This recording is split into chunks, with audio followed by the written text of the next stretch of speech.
from California, equally, Mr. George Omoa, BSc, AIMLT, MSc, ASCPi, working on his PhD. So, without wasting anyone's time, I will go straight to the point why we're here. So, I will give you the mindset or the inspiration that brought this idea, or that's making us be on this platform to sell this idea to viewers around the world, or primarily African viewers. The medical lab science is a profession that that's really required in the modern day medicine, and they are really needed all over the world. But a lot of people don't know about us, and a lot of us don't know about the opportunities that are hidden in all parts of the world. Using the American case as a case study, we found out that there's need for medical lab scientists, and Nigerians are one of the few countries that are qualified to write the ASCP exam and be able to practice in the United States. So going through our presentation, starting from the beginning, I will go with what we have here. It says obtaining a certification to work as a medical laboratory scientist in the United States and many other foreign countries. So this, as I said, the concept stems from the fact that when most of us got to the United States here, we found it difficult to understand. Most of us lost years in trying to find our way or how to use our profession. A lot of us actually had to leave medical lab science, and some went into nursing. I have some that went back to school into become a pharmacist, spending another 4 or 5 years, but because they didn't have the right guidance. So we came up with this idea that we can guide our brothers and sisters coming back, coming from home, to be better prepared to work in an international arena like the United States and Middle East and any other part of the world. As you all know, the Nigerian license, most countries would not accept your license, not because it's Nigeria, but individual licenses from different countries will not quite be accepted by most countries. But when you have the ASCP or ASCPi, you stand a better chance of having your license being looked at or being offered opportunity to start work until you're able to probably get their own country's license. So the outline here, we start with what is ASCP and ASCPi. That is number one. Then under the what is ASCP, say the role of MLS ASCPi. Number two is the steps. Step one in getting your ASCP exam and the eligible routes. Step two is an online application and document submission. Step three is book and prepare for the exam. Step four is exam outcome and conclusion. So I will take you on the number one, and I will have Mr. George Moore to take you on step number two. I'll come back to do the Mr. George will take you on step number 2 and 3. Then I will come back to tell you about the preparation of the exam, that's the review class in step number 4. Then outcome will be taken by Mr. Gazaya Kinder, and the conclusion. Then after that, we have anybody who has question to ask their question. We are here today for you to answer every question you may have to your satisfaction. So starting from number one, what is ASCP and ASCPi? ASCP and the only difference is that those who wrote the exam in the United States and those who wrote the exams outside the United States. So if you write your exam inside the United States, it's called the ASCP, then which stands for American Society of Clinical Pathologists. Then if you wrote it outside the United States, it becomes the American Society of Clinical Pathologists International.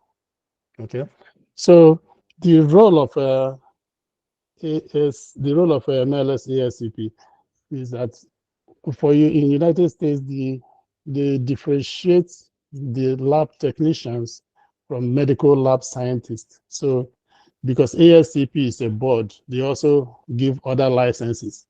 Like they give the technician license, they give some other license to other professions. So to differentiate them, and even within the lab, differentiate between the technician license and the medical laboratory license.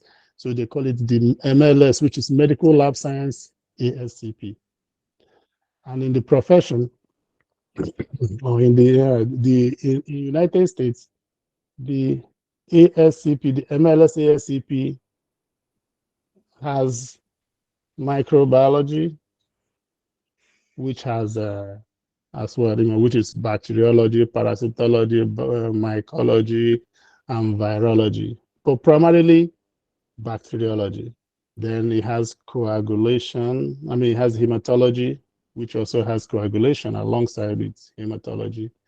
The blood bank, which is called immunohematology, and chemistry, alongside with immunology, which is immunochemistry. So I want to point out the fact that chemical, what do you call it, histopathology is not part of the medical laboratory science practice in the United States. So histopart is not part of the exam. It's not part of the review that you might be required to write as an exam or as to practice in the lab. So that is the number one on the outline. So now the ASCP, the eligibility and the route, I will allow Mr. Judge Ekong to take on that. Please, Mr. Judge, are you there?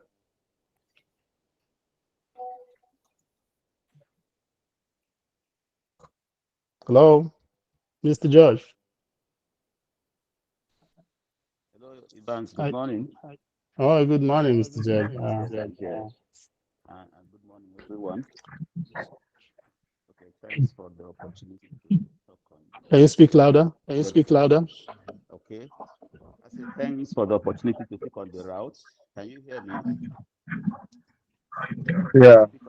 Yeah. Can you hear me? Yeah, I can hear you. Yeah, I can hear you. Okay, thanks for the opportunity to speak on the routes and the online application. Okay, that's step 2 and 3. Louder, please. I'm speaking quite loud. Can you hear me? Okay. Yeah, we can hear you now. Okay. Yeah, I know that when I wanted to write my exams, that one of the things that gave me sleepless nights was the route to choose. I possibly would have written my exams and maybe 6 months earlier, if not for the confusion I had about the route. I'm not seeing the screen, please. The screen. Okay. The screen is coming up. Okay. So I possibly would have written my exams maybe 6 months earlier, if not for the confusion I had about the right route. And I want to appreciate the bank for coming to enlighten colleagues on this because I know that one of the problems, one of the challenges that colleagues face when they want to apply for ASCP exams is the routes to take. So thank you very much for this opportunity. I think it's quite enlightening. Yeah, that being said, um, when you want to register and then you have created your account and you want to register, I think they will give you an international procedure booklets where you study and see the different routes available. And there are about 5 routes from route 1 to route 5, depending on the certification, depending on the degree you have to choose your route. Uh, Trying to discriminate, trying to differentiate between these routes can be very confusing. But I want to say that from my knowledge, route 1 is possibly um, route 1 is for those who have those who are newly qualified, who does not have many years of experience. So because for each route you choose, you'll be given either an experience documentation form to be signed by your supervisor at work, or you'll be given a documentation form to take to school to be signed by your supervisor, your head of department in school. And if you choose the experience route, that's route 2 to route 5, which is for those who have had work experience on the bench, and then you have just qualified and you don't have the required work experience, you might not be qualified. And if you choose route 1 and you have possibly worked for like 10, 20 years, it will be difficult to get back to your school for them to give you a documentation, kind of, yeah, to sign a form for you. So route 1 is for those who are newly qualified, baccalaureate, that's a university degree. That is one of also the nomenclatures that gave me concerns. But that one you see there, I think it's pronounced baccalaureate. It's a university degree, and it's for those who are newly qualified. So if you've just qualified from school, you've just graduated maybe 1, 2, 3 years, you can take route 1 and then proceed with it. If you've had up to 5 years experience, you can take route 2, 3, 4, or 5. But what I want to say is that even when you've chosen a route that is not supposed to for you, if you've chosen a route, either 2, 3, 4, or 5, that is not meant for you, when you submit your document, your credentials, and when you submit all other things, the board, BOC board, might reroute you. For example, I choose route 5 when I was filling my forms. I chose route 2 when I was filling my forms. But at the end of the day, I was rerouted to route 4. Route you without any cost, without any implication. So we shouldn't lose our sleeps about the route to take. Okay. So when you've chosen your route, the important thing is, as you've chosen your route, and then because the route comes in is one of the areas you indicate when you are filling your form. When you go to fill your form, you decide, you tell them the route you have chosen, and based on that route, you'll be given like I said earlier, the documentation form, and then the authenticity form. If your supervisor has signed your documentation form, he has to write a letter to authenticate that he is the person that signed the form. All these forms will be uploaded to the BOC. Okay, I think that's the much about the routes. Every other concern will be handled during the question and answers. And then another thing you have to consider during the online application is that you have your credentials evaluated. When after submitting them, you have them evaluated, and BOC, that's ASCP board, has agencies that evaluate credentials. In the international booklet procedure form, if you go down the booklet that will be given to you, you see the agencies that the board has assigned to evaluate. The popular one here is the WES. I'm sure a lot of people know about WES. But I was lucky, a colleague who was also writing told me about another agency for Foreign Credential Service of America, which was a little bit cheaper and faster for me. The only drawback I had with them was that you can't pay your money from Nigeria.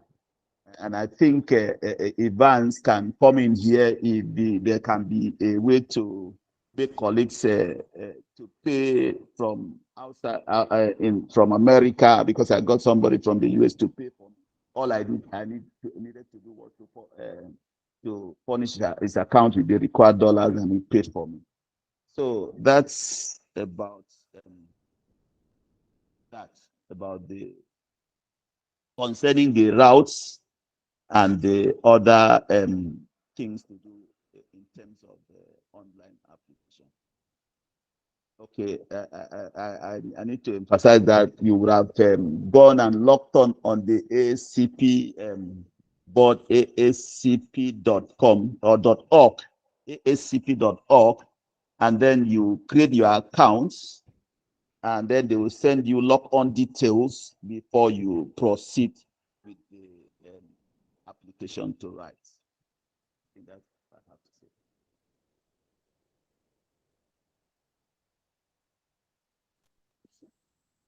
Hello.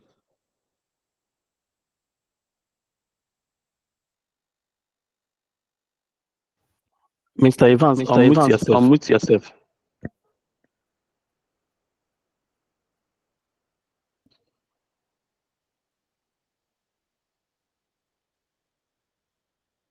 Hello. Hello. Yes. Yes. Hello, Evans. You can You continue can talking continue until talking until it comes back. comes back.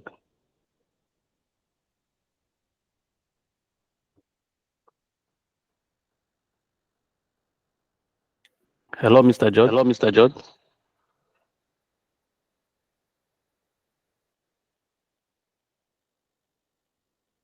Hello. Hello.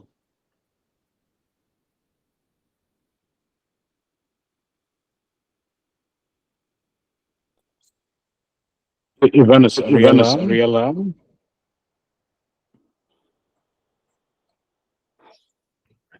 Hello. Can you Hello. all hear Can me? you all hear me? Yes, I can.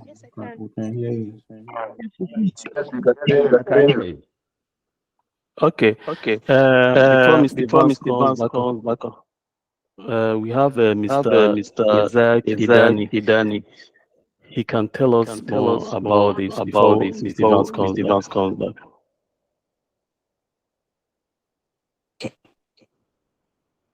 All right. All right. So, So, can I ask can a I ask request a if we request can if we can all all mute mute ourselves? I our think there is service? a I lot think of there is a lot echo. of echo.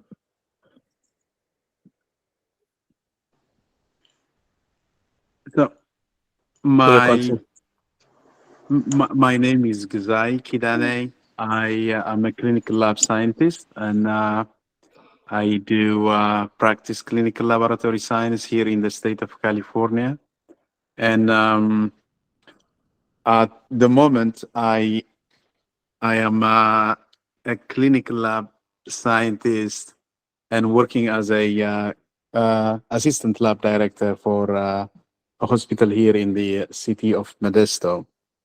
So before going further, what I would like to say is, I'm sure most of you may be are already practicing clinical lab science, or you are in the process of becoming clinical lab scientist. So the modern days, or in these days, the laboratory science does play a big role in patient care, and most of the decisions that a physician is going to make regarding a patient care, up to 70 to 80% depends on the lab results.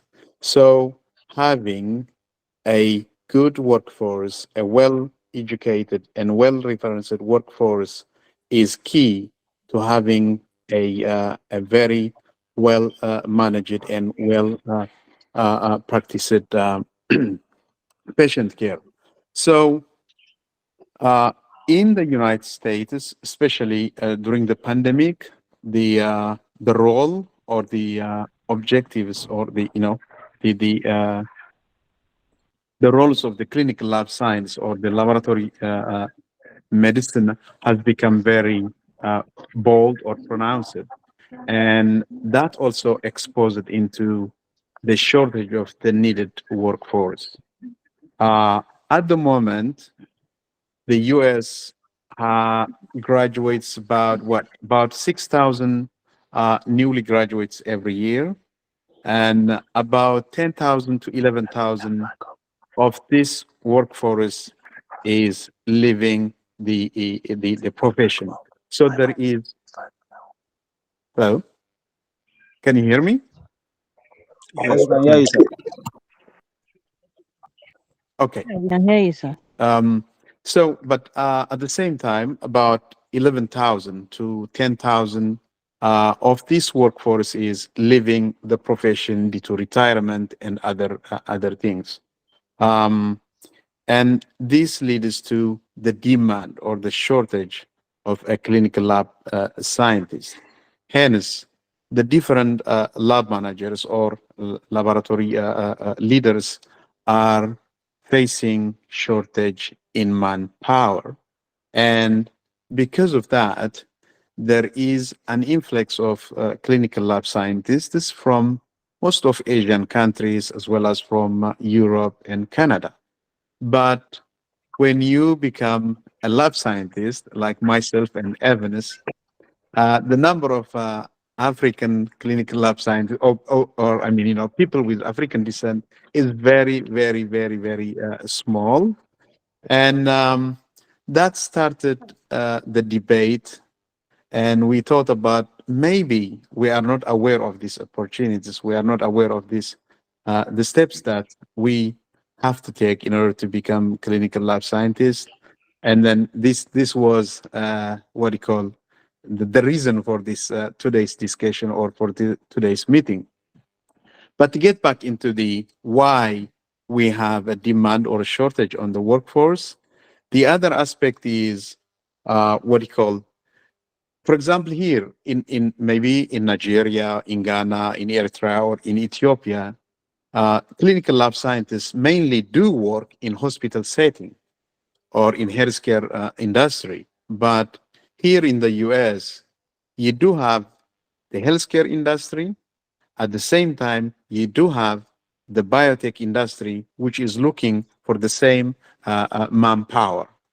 Because per the rules of the United States, any testing that involves human sample, be it feces, urine, sputum, or blood, has to be done by a licensed person. If it's going to be for healthcare treatment or for patient care, then it has to be processed by a licensed person. As the result of that, all this biotech industry that is doing all this genetic testing, molecular testing, they need to have this workforce. So because of that, the demand for the already diminished or for the already short manpower is becoming very high.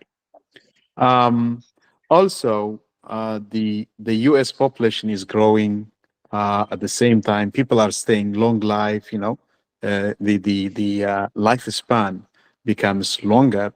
So you will need more people needing care, needing testing. So you will need more what you call throughput or more testing in a given year or in a given month. So these are the factors that lead into this. So here are some of the workforce that came from Asia.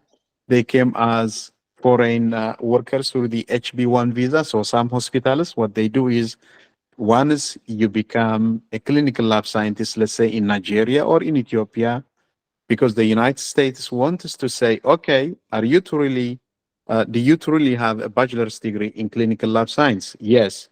Can you show us your transcript? Yes. That's why you go to this what you call accrediting institution. So which means that you have to submit your transcripts, and then they will be evaluated, and they will be converted into equivalency to the US standard.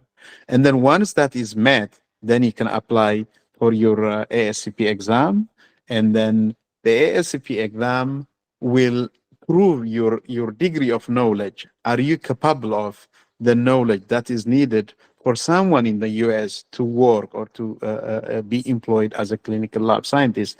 Then that meets the standard. Even within the United States, you have thousands of colleges or thousands of universities that provided the clinical lab scientists. So the US has to standardize it, whether the knowledge that is being provided at all these different universities are the same or not. So the ASCP, even if you are from Nigeria or Cameroon or Ghana or Eritrea or Ethiopia, still you have to go through that route, through that what you call certification or licensing, which is provided by ASCP. And then once you have your ASCP in Nigeria or in Ghana, then you can apply for what you call jobs in the United States. Or what others do is also they can what you call come for studies. Like you come here for the to do your master's degree, and then at the same time you get a job as a clinical lab scientist. So people do different ways to come to the United States, and what we aim here at EvansBiomedical Learning is to provide the tools, to provide the opportunity, and to share what we know, so that anyone who aspires to get this opportunity will have the chance to do so. Thank you for listening, and thank you for the opportunity, Evans. Hi, Mr. Gizea. Can anyone hear me now? Yes, we can. I hear you. All right, I'm back on. I'm sorry for the glitch. I guess my device microphone got hung, and eventually we were able to put it right. So thank you, Mr. Gizaya, for making it clear the paths to take and the opportunities that you have all around the world, and for this beautiful profession called medical lab science. So I'm going to take you now on or highlight what the review is going to cover and what is required while writing the exam. Just to let you know that we're on step 3 now, which is books for the examination. So there are several books and websites or links that we have that would direct you to the resource required for you to have the exam. But then one thing that has to be clear is that you have to make sure that when you're filling out the application, you actually make sure that your name is the same way as it is, and your certificates, okay? You make sure that your name is the same way that you have it written in the certificates, and all your documents, your driver's license, your date of birth. It's really important that you don't have any reason to prove that you are still the same person, because just changing, I was delayed for almost a year for the fact that some document had my last name first and some document had my first name first.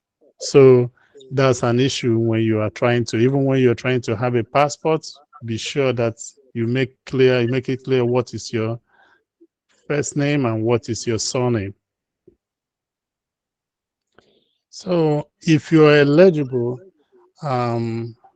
you'll be approved to write the exam, and you are given 3 months within which you have been approved to write the exam. 3 months from your approval. So what I will tell people is, and you have an examination center in Lagos where you can write your ASCPi.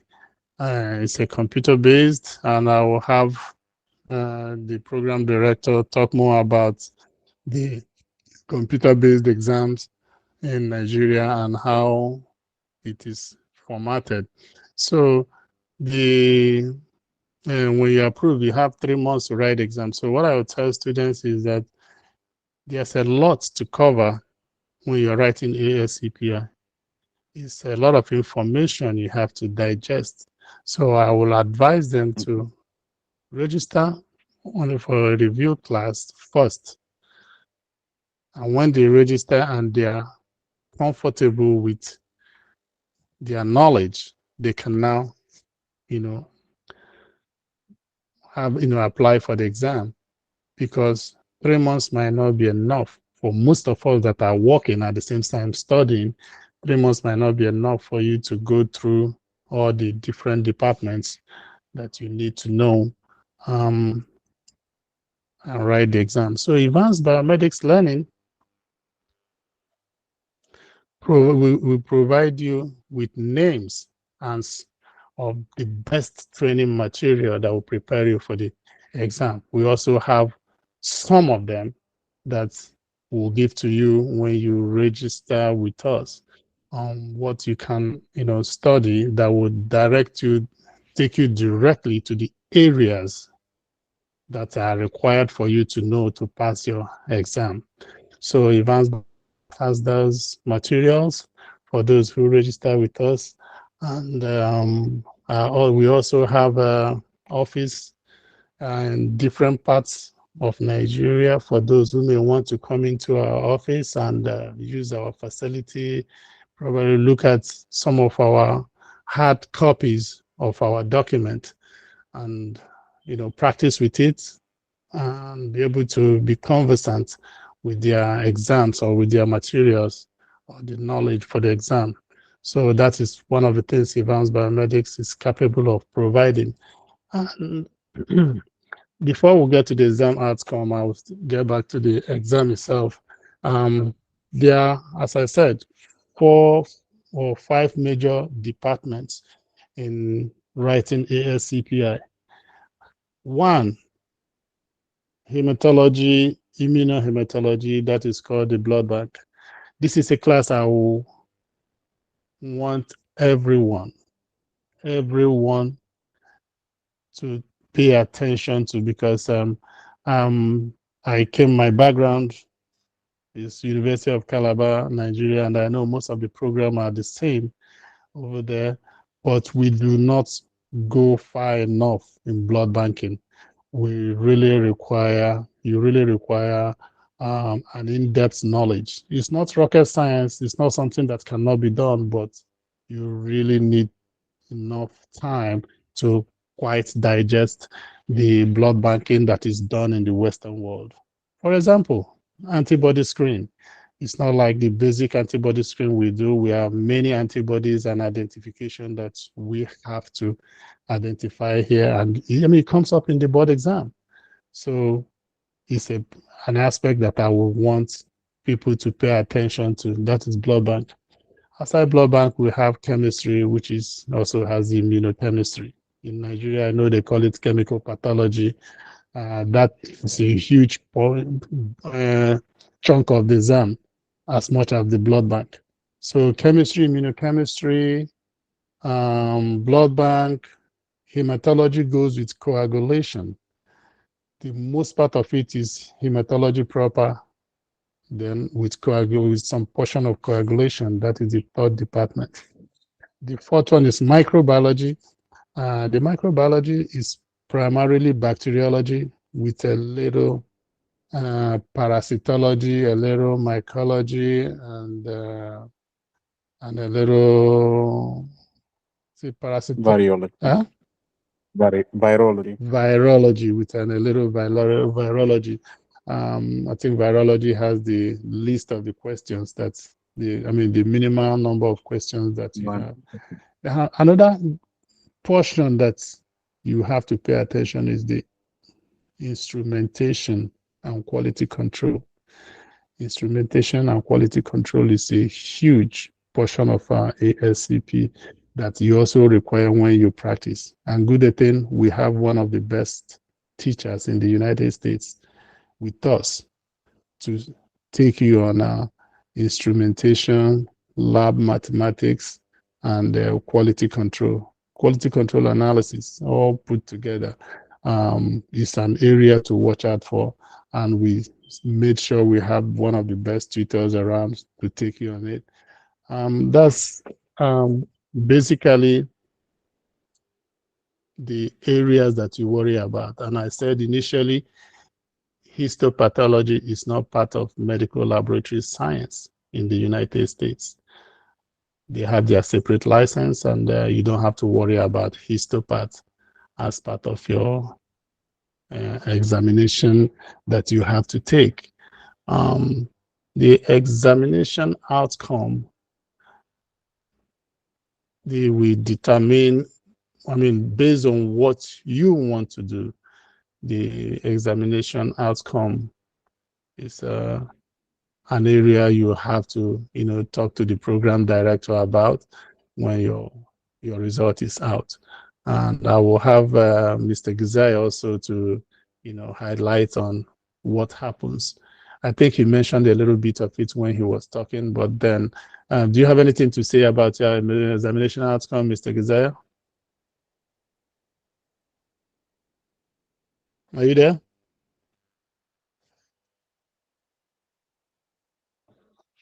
Okay. So I will continue talking. Can you all hear me? Yes, we can. We can. Yes, I'm here, Evans. All We are right. much. Okay. On examination outcome, I don't believe anybody is going to fail after going this system. So we say pass or fail on your computer screen exam. If you get prepared and if we go through our system, we expect that you are going to pass. You'll be notified right there on the screen, on the computer screen, that you have already passed, and you receive a certificate in approximately 6 to 8 weeks. They said your certificate is valid for 3 years. It doesn't mean after 3 years you have to throw your certificate away. What it means that after 3 years you have to do your continuing education. Some people call it either the CPD. Is that what you call it? To renew your Provincial license. maintenance. And Yes.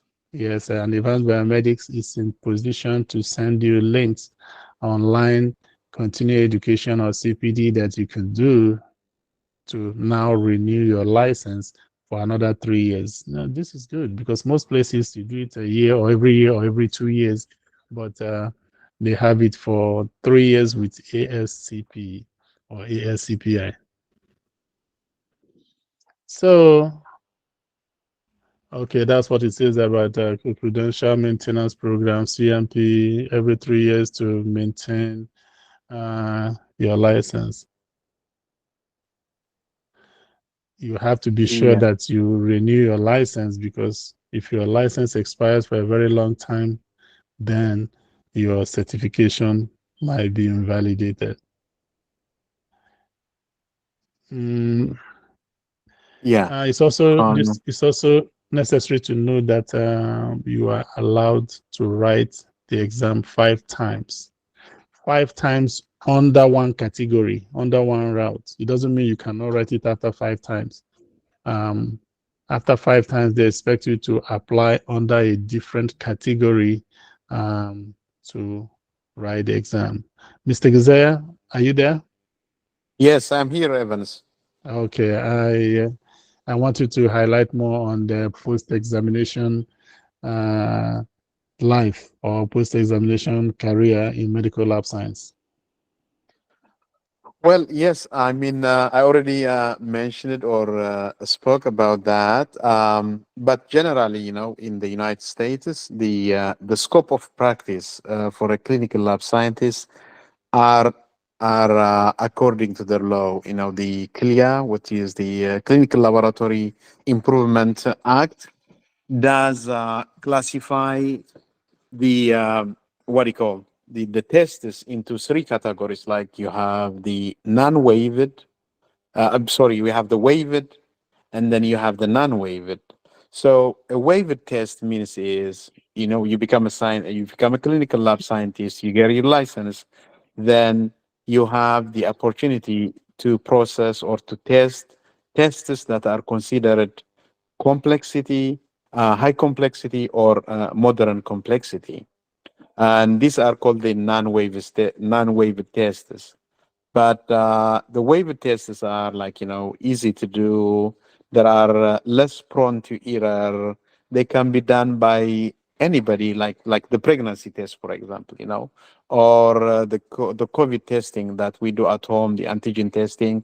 Those are waiver tests. Anyone can do it. But if you become to if you become a clinical lab scientist, and then you have to do in microbiology, then you have to have a licensed, you have to be a licensed person to do microbiology diagnosis, which means, hey, this sputum has a gram-negative rod, or this urine has a gram-negative rod.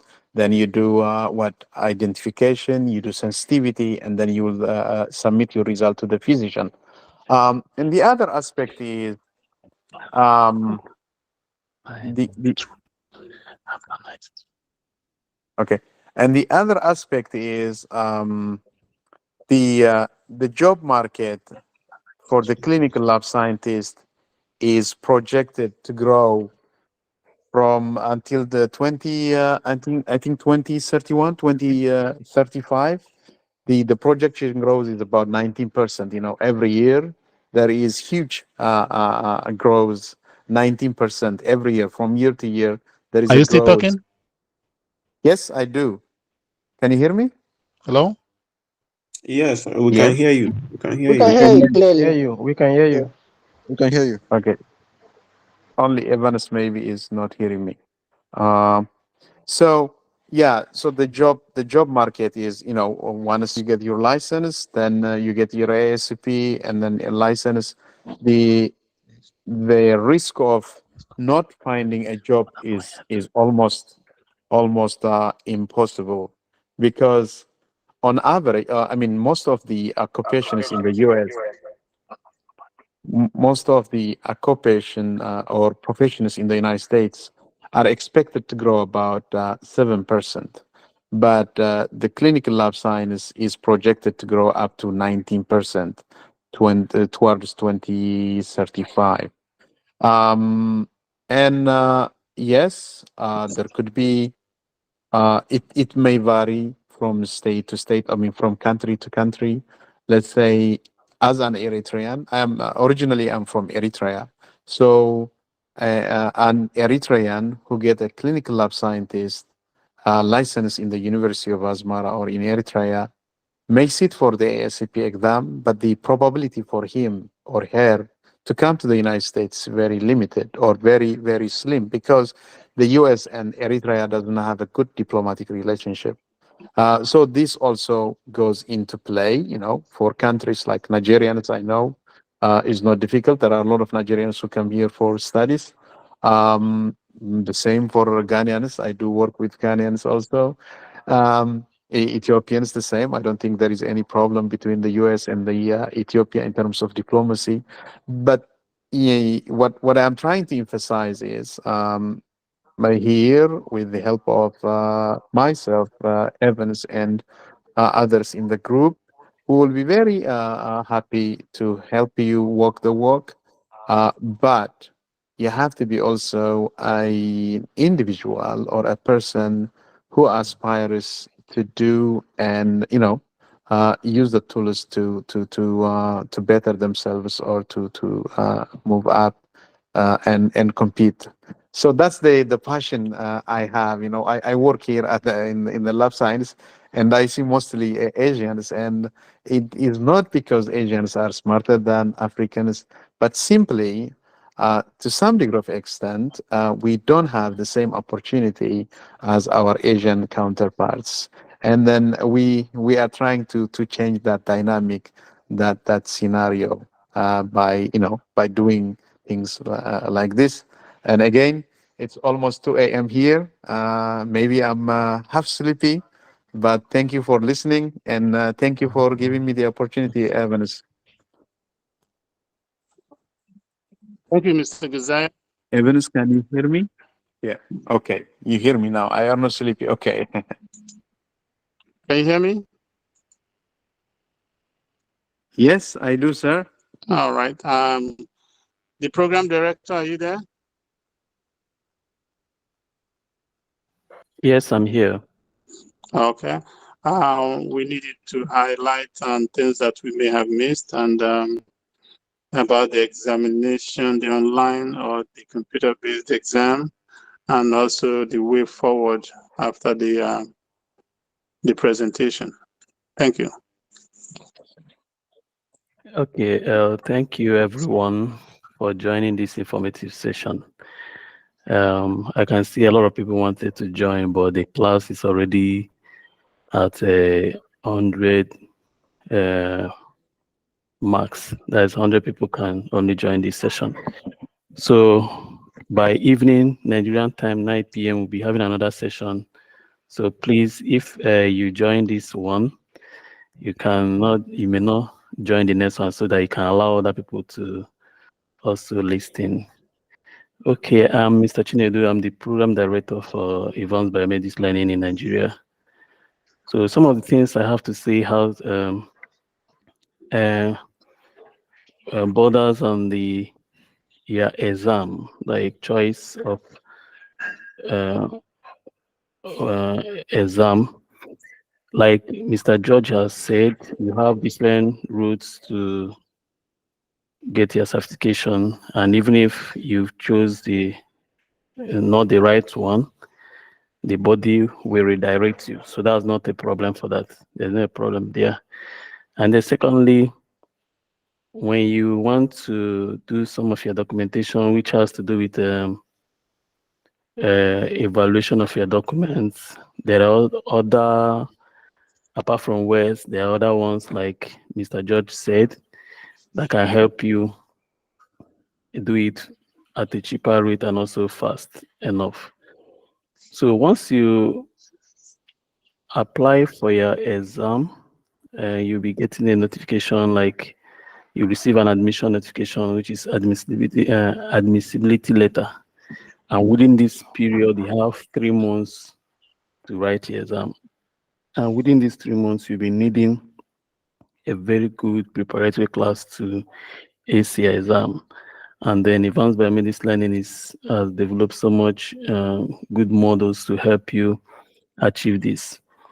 And then there are a lot of exam centers. You choose where you want to write the exam. I think we have some in Lagos.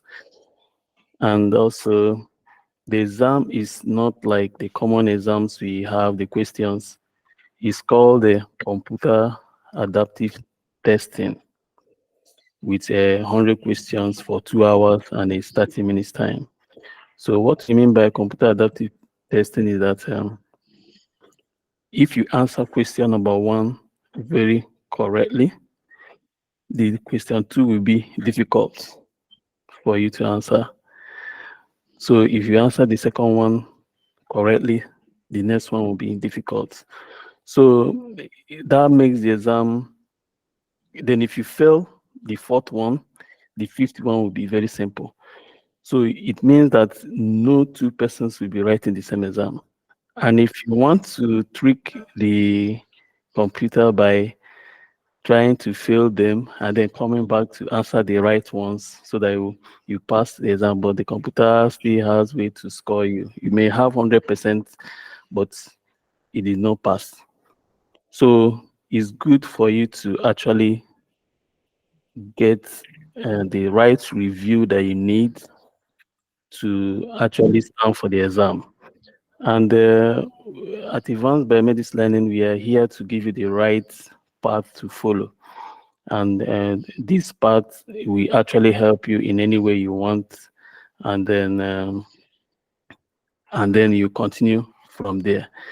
So when you pass this exam and then you get your certification, you have the certification is for at least a 3-year period. I know in Nigeria here, we renew our license every year.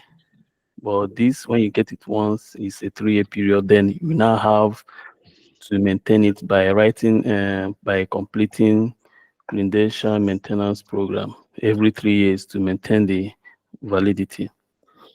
So, and then I think Sir Evans has already said how many times you can write through a particular route. There's only 5 times under one eligibility route.